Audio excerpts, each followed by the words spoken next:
Gledate Gorenjska poročila na GIF TV. Prejšnji teden je v občinski dvorani v občini Radovljica potekala še zadnja seja pred počitnicami. Kaj se je vse dogajalo, pa smo povprašali župana občine Radovljica, Cirila Globočnika. Lepo pozdravljeni. Dober dan. Seveda pomemben dokument, ki ste ga sprejeli, je bil rebalans proračuna in kam bo namenjen? Ja, predvsem je rebalans bil narejen iz preprostega razloga, da bomo lahko še na par razpisov kandidirali. Predvsem je pa pomemben razpis za ureditev naše kuhinje v osnovni šoli Anton Tomaža Linharta, kjer je res zastarela, dotrajana, pa manjše posamezne stvari, ki so bile predvsem zagotovljene s tem rebalansom, tako da bomo predvsem normalno delali preko poletja in do konca našega leta. Sprejet je bil tudi občinski prostorski načrt, za katero območje? Ja, to je bil pa centralni del, to je center Radovljice, ki je prej veljal kot zazdalni načrt center Radovljice. Tukaj se v bistvu, ta cona je relativno ozka v samem centru, če govorimo v bližini občine, upravne enote in tudi, bom rekel, Vurnikovega trga.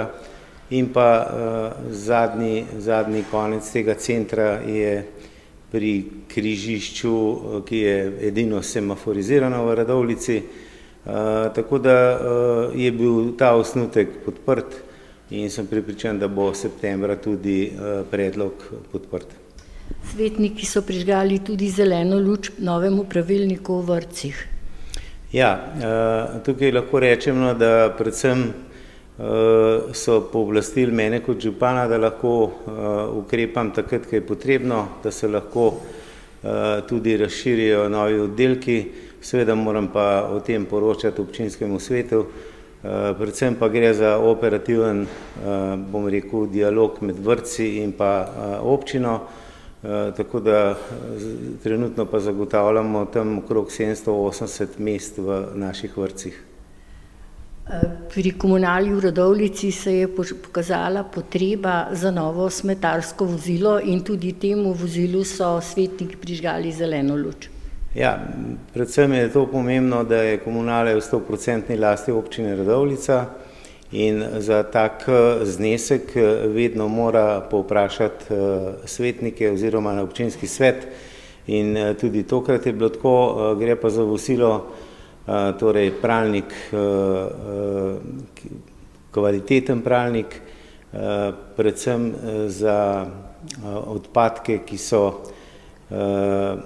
bom rekel, problematični v poletnem času in lahko rečem, da je tudi dobavni rok tega vozila več kot 1 leto, zato je bilo pač zaprošeno strani vodstva komunale, da damo zeleno luč, šlo je pa za 335.000 evrov visok znesek brez DDV-ja in to so svetniki potrdili. Ja.